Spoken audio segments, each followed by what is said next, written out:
म पनि सहमत भएको छु। यो गाँजाको खेती गर्न पाउनुपर्छ।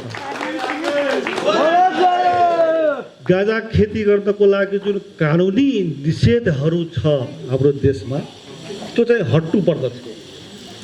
म पनि सहमत भएको छु यसबाट। पहिले पहिले यो गाँजालाई लागु पदार्थको रूपमा राखेर वास्तवमा हुन त दुईटै कुरा हो। फेरि गाँजाबाट मान्छे पीडित भएको, कमजोर भएको, मान्छे तपाईँको कङ्गाल भएको पनि नभएको होइन है। फेरि गाँजाको सेवनले र गाँजाको प्रयोगले, गाँजाको खेती र गाँजाको व्यापारले अरबपति भएको छ। उहाँले भन्नुभयो नि हाम्रो केशवजीले बनाइदिनु, 4 अरब पनि ठुलो कुरा होइन। एकातिर गाँजा क्यास कस पनि हो गाँजाको खेती भने, गाँजा र भाङ, चरेस, हसिस सब त्यसैको उपज हो भने, अर्कोतिर गाँजाको खेतीबाट आर्थिक समृद्धि पनि हुन्छ, जीवनको रक्षा पनि हुन्छ, औषधिको रूपमा प्रयोग हुन्छ। अब त्यो बेलामा अमेरिकाले, नेपाल सरकारले, तत्कालीन सरकारले, त्यो बेला राजाको सरकार थियो, प्रभावमा राखेर अब यता पनि गाँजाको बारेमा त्यति सचेतना थिएन अनि निषेध गर्यो। त्यो बेलामा त अमेरिकी सरकारले अथवा संयुक्त राष्ट्रसङ्घबाट हुन्छ कि अमेरिकी सरकारबाट हुन्छ, गाँजाको खेती प्रतिबन्ध गरेन भनेदेखि खबरदार तिमीमाथि अङ्कुश लगाउँछु पनि भने धम्की पनि दिएको छ। र त्यसको सट्टामा क्षतिपूर्ति गरेर धेरै वर्षमा पैसा पनि दिइरहेका छ। यो खेती नगर बरु पैसा दिन्छु भनेर।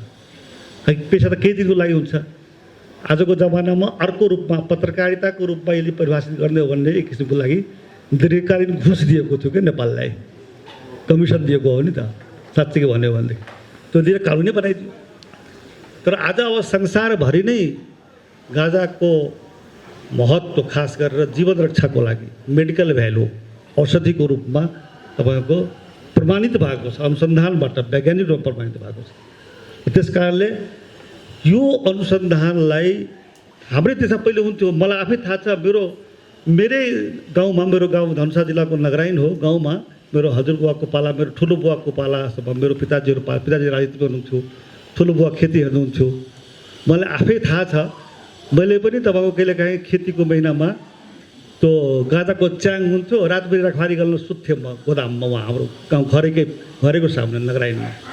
सिराहा खास गरेर त गाँजा खेतीको लागि प्रसिद्ध नै थियो। भारतमा र विदेशमा गाँजाको हुन्थ्यो। र जसरी अहिले आजकल इलाममा तपाईँको अलैँची खेतीबाट मान्छे कृषक धनी हुन्छन्, करोडपति अरबपति हुन्छन्।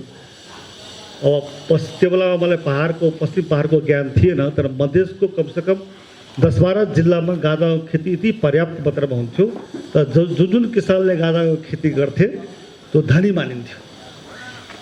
अब गाँजाको खेतीद्वारा अपराध पनि भएको छ त्यो है, अनि कङ्गाल पनि भएको छ, रोग पनि भएको छ, त्यसको दुष्परिणाम पनि छ, सबै कुराको छ। अब हाम्रो हतियार भनेको खुकुरी राष्ट्रिय चिन्ह हो। खुकुरीको दुरुपयोग गर्यो भनेदेखि त त्यसो भए त दुरुपयोगलाई मात्रै केन्द्रित गरेर कानुन बनाउनु भने खुकुरीको उत्पादन बन्द गरिदिनु पर्यो। त्यसको दुई पक्ष छ वास्तवमा, राम्रो पक्ष पनि छ, नराम्रो पक्ष पनि छ। गाँजाको खेतीबाट जन्मिने अपराध, हुन सक्ने अपराध, हुन सक्ने रोग, हुन सक्ने कमी कमजोरीको बारेमा बरु कानुन बनाएर नियन्त्रण गरौँ। तर गाँजा खेती गर्न दिनुपर्दछ र त्यसलाई औषधिको रूपमा प्रयोग गर्ने। नेपाल त जडीबुटी भएको देश हो, हामीले प्रयोगै गर्न सकेका छैनौँ।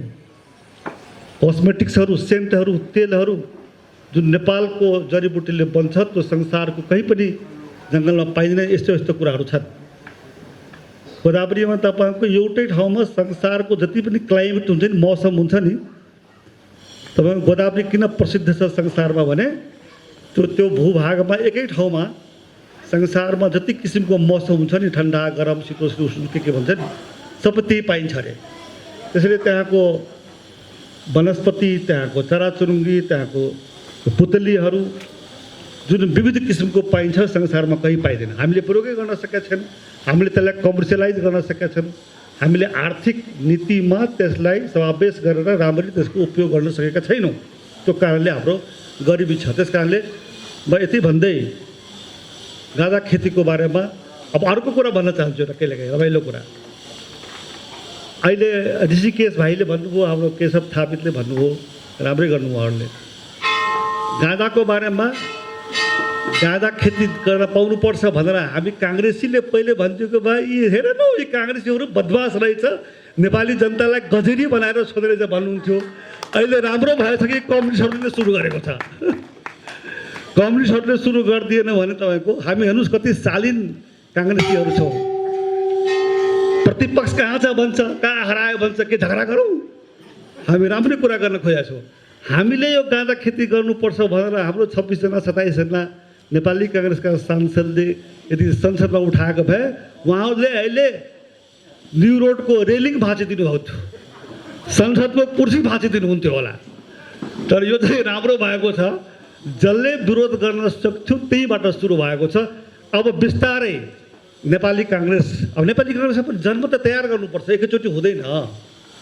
बहुदल चाहिन्छ, संसदीय प्रणाली चाहिन्छ, मानवाधिकार चाहिन्छ भन्ने सबै जनताले बुझ्नको लागि 30 वर्ष लाग्यो नि नेपालमा। नेपाली काङ्ग्रेसले पहिले त के भन्दै थियो, तर सबैले जबसम्म बुझ्दैन तबसम्म 46 सालमा त आन्दोलन भएन। हो त्यस्तै के हुन्छ भने हामीले मात्र म बुझेँ त्यसमा सबैले बुझेको छ भन्ने ठान्नु हुँदैन। गोरखनाथले ज्ञान पाउनुभयो, अब गोरखनाथले ज्ञान पाउने बित्तिकै सारा संसारले ज्ञान पायो भनेर गोरखनाथजीले तपाईँको प्रारम्भ के अरे पर्खिनु भएन। उहाँ त यात्रा गरिरहनु भयो, ज्ञान बाँडिरहनु भयो, सम्झाइरहनु भयो। कति दिन लाग्यो होला नि गोरखनाथले आफ्नो शिष्य निर्माण गर्न, आफ्नो ज्ञानको प्रसार गर्नको लागि। हो त्यस्तै अलग जगाउनलाई, त्यस्तै हामीले पनि यो कुरालाई बिस्तारै गर्दै जानुपर्छ। र मलाई के लाग्छ भनेदेखि हाम्रो ऋषिकेश भाइले मलाई जहिले पनि आएर भन्थ्यो, हाम्रो युवा नेताहरूमध्येमा ऋषिकेश भाइ दाइ यो गाँजा खेती लगाएर बन्नु पऱ्यो चाहिँ धेरै गरिरहनु भएको छ। उहाँले अभियन्ताकै रूपमा हुनुहुन्छ र मैले पनि उहाँको यो कुरालाई ध्यान दिएकै छु। अब त्यस कारणले गाँजा खेती गर्न दिनुपर्छ भन्ने जुन अभियान हो, केही दिन अगाडि तपाईँको यहाँ एउटा अन्तर्राष्ट्रिय सेमिनार पनि भएको थियो। उहाँ गोकर्ण रिसोर्टमा हाम्रो एकजना मेरो साथी हुनुहुन्छ अर्थोपेडिक सर्जन डाक्टर राम केवल शाह, उनको छोरा रहेछ धीरज भनेर। ऊ र उसको आफ्नो नेटवर्किङ छुट्टै छ उसको। उसले बिस्तारै कसैलाई नबिजाइकन ऊ चाहिँ यो प्लान्टबाट एउटा त गाँजा खेतीबाट औषधिको प्रयोग, अर्को गाँजाको यो पात, गाँजाको छाला, भाङको छाला के हुन्छ नि, त्यसबाट बन्ने यो पर्सहरू, स्वेटर, कपडा, लुगाहरू, अनि त्यति मात्रै होइन, कोट, त्यति मात्रै होइन, घरको निर्माण गर्ने, पर्खाल बनाउने, एयर कन्डिसनर त्यो पनि प्रयोग गरेर देखाएको छ। म गाउँमा घर बनाउँदा मलाई भन्थ्यो अङ्कल तपाईँले त्यो गर्नु होला, एयर कन्डिसन चाहिँदैन मलाई, तर सामग्री त चाहियो मलाई, गाँजाको सामानै पाइँदैन, बरु गाह्रो छ। ऊ पनि अभियानमा लागेको छ, म त्यो अभियानमा उसलाई साथ दिइरहेको छु। त्यस कारणले मलाई हाम्रो ऋषिकेश भाइले जब यसमा लाग्नुभयो, मेरो एकजना भतिजी रहेछ मेरो डाक्टर ध्रुव शर्मा, तपाईँले चिन्नु होला, बित्नु उहाँ सिन्धुलीको एमपी हुनुहुन्थ्यो, मेरो साडो दाइ। उहाँको छोरा अङ्कित ढकाल एलएलबी गरेको छ, अहिले अमेरिकामा छ। उसले पनि मलाई एउटा आर्टिकल पठायो अङ्ग्रेजीमा, नेपालमा गाँजा खेतीको बारेमा। एउटा पत्रिकाको नाउँ लिन चाहन्न, ठुलै पत्रिका, अङ्ग्रेजीको पत्रिका, 3-4वटा दैनिक पत्रिकाभित्र नाम चलिने पत्रिका मध्येको एउटा अङ्ग्रेजी पत्रिका। छाप्नै टाइम लगायो हेर्नुहोस् है। अनि त्यसपछि मैले त्यसको एकजना महत्त्वपूर्ण मान्छेसँग सोधेँ, यो कानुनी कुरा गरेर छ, गाँजा खेती कुरा गरेर छाप होइन दाइ, गाँजाको पक्ष प्रचार गर्न लेखौँ, यो त गाँजाको प्रचार पो रहेछ भन्ला, आरोप लगाइदेला, त्यत्रो छाप्छौँ हेरौँ कमसेकम अलिक क्रिटिकल के छ भनेर एडिसन गरेर छाप। त्यस कारण मैले के भने अब अहिले गाँजाको बारेमा संसारभरिमा र नेपालमा पनि बिस्तारै अब फेरि पुनर्विचार हुन थालेको छ। गाँजा खेतीलाई फेरि गर्न दिनुपर्दा ठिक छ, त्यो रेगुलेटरी सिस्टम जे बनाउनु छ त्यो बनाउँदा हुन्छ, तर गाँजा खेती गर्न दिनुपर्छ। खास गरेर औषधि प्रयोगको लागि, अरू केही जीवन उपयोगी काम प्रयोग हुन्छ त्यसको लागि, जीवनलाई खतरा पुर्याउने काम हुन्छ भने त्यसलाई रोक्नको लागि नियम कानुन बनाउँदा भयो, तर उत्पादनै रोक्नु भएन भन्ने कुरा छ। त्यो पक्षमा म छु। मैले यति गाजाको पक्षमा बोलेँ, तपाईँहरूको साथमा छु। त्यही कुरा हो।